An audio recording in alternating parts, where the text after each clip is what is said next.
السلام علیکم ناظرین کرام، نئی ویڈیو میں آپ کو خوش آمدید کہتے ہیں۔ بہت بڑی خبر ہے، آپ جانتے ہیں کہ نئی قومی اسمبلی تقریباً منتخب ہو چکی ہے۔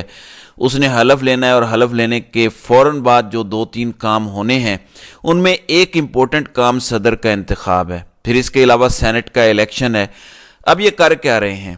اس وقت کر یہ رہے ہیں کہ اسمبلی کا اوتھ لیتے ہی فوری طور پر صدر کے انتخاب کی طرف جایا جائے۔ اس کی وجہ یہ ہے کہ پہلے صدر کا الیکشن اس لیے کروایا جائے تاکہ جو نیا وزیر اعظم آ رہا ہے اس کا جو حلف ہمارا اپنا نیا آنے والا صدر ہے، جو کہ ممکنہ طور پر آصف زرداری ہو سکتے ہیں۔ عارف علوی نے چونکہ اس سے پہلے بھی شہباز شریف سے حلف نہیں لیا تھا، تو یہ بدمزگی پیدا نہ ہو، اس لیے وہ چاہتے ہیں کہ ہمارا حلف آنے والے یعنی موجودہ صدر نہ لیں۔ اب اس سارے سینیریو کے دوران بڑی ڈیولپمنٹ کیا ہوئی ہے، آپ جانتے ہیں میں نے آپ کو کل بھی خبر دی اور پرسوں بھی دی، 2 دن سے مسلسل تحریک انصاف کا وفد ایوان صدر جا رہا ہے، اور اس میں کون کون شامل ہے؟ اس میں رؤوف حسن ہیں جو سیکرٹری اطلاعات ہیں، اور ان کے پاس اس وقت عمران خان کا اعتماد کا ووٹ ہے۔ ایون عمران خان نے کل صحافیوں سے گفتگو کرتے ہوئے کہا تھا کہ میں نے یہ رؤوف حسن کی ذمہ داری لگائی ہے کہ آپ ان جماعتوں کو اکٹھا کریں۔ اس کے بعد صدر نے پھر امپورٹنٹ ٹویٹ بھی کیا جس میں وہ کہتے ہیں کہ جو دھاندلی ہوئی ہے اس سے انہیں باقاعدہ آگاہ کیا گیا۔ اب الیکشن والا جو پروسیس ہے اس پر سوالات اٹھ رہے ہیں، آپ مانیں یا نہ مانیں، اس وقت پاکستان کے باہر اور پاکستان کے اندر سے بہت سی آوازیں اٹھ رہی ہیں۔ مثال کے طور پر ریحانہ ڈار آج حلقے میں گئیں، خواجہ آصف کے مقابلے میں ان کا یہ حلقہ ہے۔ وہاں انہوں نے کہا کہ میں قرآن پاک پر ہاتھ رکھ کر حلف دیتی ہوں کہ میں نبی پاک صلی اللہ علیہ وآلہ وسلم کی امتی ہونے کے ناطے یہ الیکشن جیتی ہوں، اور یہی کام خواجہ آصف کر دیں اور وہ کہہ دیں کہ میں یہ جیتا ہوں، تو آپ کو سمجھ لگ جائے گی کہ کون ٹھیک ہے۔ پھر وہاں پہ اس حلقے میں جہاں پہ ریحانہ ڈار ہیں، ریٹرننگ افسر کو بلایا گیا جو NA 171 ہے، لیکن الیکشن کمیشن کے طلب کرنے کے باوجود اس حلقے کا ریٹرننگ افسر پیش نہیں ہوا، جس کے بعد انہوں نے اب اس کیس کی سماعت 22 فروری تک ملتوی کر دیا، یعنی ریٹرننگ افسر کو کوئی ڈر یا خوف ہی نہیں ہے۔ دوسری جانب 3 حلقے ہیں اسلام آباد کے NH 46، 47 اور 48، اس پر آج چیف جسٹس اسلام آباد ہائی کورٹ جسٹس عامر فاروق نے سماعت کی۔ انہوں نے کہا کہ عدالت کا حکم امتناع دیر سے پہنچا ہوگا، لیکن الیکشن کمیشن کا اپنا بھی تو حکم امتناع تھا جس میں الیکشن کمیشن نے کہا تھا کہ فائنل نتیجہ نہ جاری کیا جائے، تو آپ نے اس کے خلاف نوٹیفیکیشن کیسے جاری کر دی ہے؟ اب میں آپ کو بتاتا ہوں ان تینوں حلقوں کو لے کے اسلام آباد ہائی کورٹ نے فیصلہ محفوظ کر لیا، لیکن میں آپ کو پورے یقین سے کہتا ہوں کہ جسٹس عامر فاروق کی عدالت سے ایسا ہجڑا نما فیصلہ آئے گا کہ آپ کی تسلی ہو جائے گی۔ اگر آپ یہ سمجھ رہے ہیں کہ وہاں سے کوئی تحریک انصاف کو سیٹیں واپس مل جائیں گی اور تحریک انصاف کو دے دی جائیں گی، یہ ممکن ہی نہیں ہے۔ ہاں، فیصلہ محفوظ کر کے یہ ہو سکتا ہے کہ وہ ذرا ٹائم لے لیں۔ پھر آج طارق فضل چودھری عدالت میں پیش ہوئے تو مطیع اللہ جان اور دیگر صحافیوں نے ان سے پوچھا کہ آپ کے پاس فارم 45 موجود ہے، تو انہوں نے کہا کہ میرے پاس تمام فارم 45 موجود نہیں ہیں لیکن اکثر موجود ہیں۔ اس پر انہوں نے کہا کہ آپ کریڈیبل آدمی ہیں، آپ کیوں نہیں فارم 45 ہاتھ میں لے کر پریس کانفرنس کرتے تاکہ تمام بات کلیئر ہو جائے؟ تو انہوں نے کہا کہ میں آپ کو فارم 45 دکھانے کا پابند نہیں ہوں۔ پھر راجہ صاحب سے پوچھا گیا تو انہوں نے کہا کہ تحریک انصاف نے جعلی فارمز تیار کیے ہیں۔ چلیں، اگر تحریک انصاف نے جعلی فارم تیار کیے ہیں تو آپ اصل لے کر آئیں تاکہ لوگوں کو پتہ تو چلے۔ پھر اسی طرح سے سلمان اکرم راجہ نے گوگل ڈرائیو پر اپنے تمام فارم 45 اپلوڈ کر دیے ہیں کہ اصل حقیقت یہ ہے، یہ لوگوں کا فیصلہ ہے۔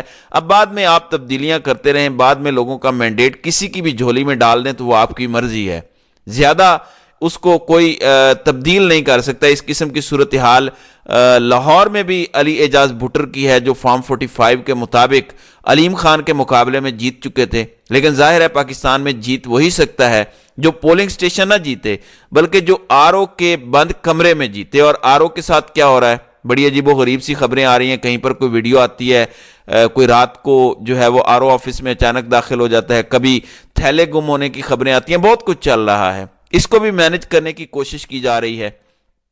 اب علی اعجاز بھٹر کی درخواست پر لاہور ہائی کورٹ نے کہا تھا کہ آپ الیکشن کمیشن سے رجوع کریں، تو الیکشن کمیشن میں سماعت ہوئی، اس پر علی اعجاز بھٹر کے وکیل نے کہا کہ ہمارے پاس تمام فارم 45 موجود ہیں، تو ممبر الیکشن کمیشن نے ریمارکس دیے کہ فائل میں تمام فارم 45 لگائیں. آپ کا پوائنٹ بھی یہی ہے کہ فارم 45 ٹھیک ہے، فارم 47 ٹھیک نہیں ہے. اس پر وکیل نے کہا کہ جب فارم 47 بنایا جا رہا تھا تو دروازہ بند کر دیا گیا کمرے کا اور ہمیں اندر نہیں جانے دیا گیا، اور پولیس سہولت کار کا کردار ادا کر رہی تھی. اور اس سارے عمل کو دکھانے کے لیے انہوں نے الیکشن کمیشن میں پولیس کی جو ریٹرننگ افسر کے کمرے میں داخلے سے روکنے سے متعلق ویڈیو تھی وہ بھی چلا دی. اسی طرح کا سلمان اکرم راجہ کا بھی الزام ہے، وہ بھی یہی بات کر رہے ہیں.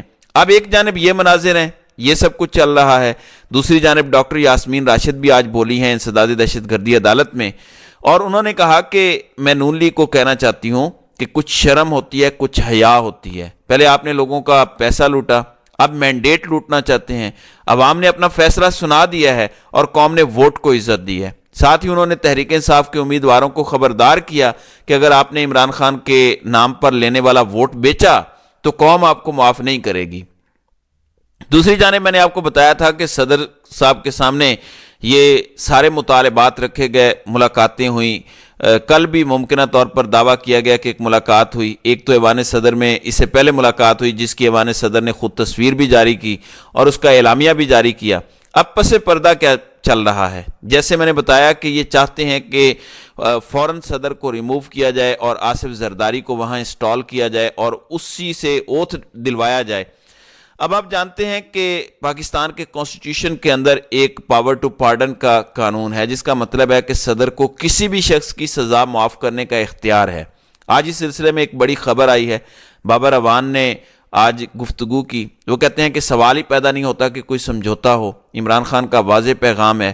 انہوں نے پھر بتایا کہ صدر پاکستان عمران خان کی سزا معطل کر سکتے ہیں.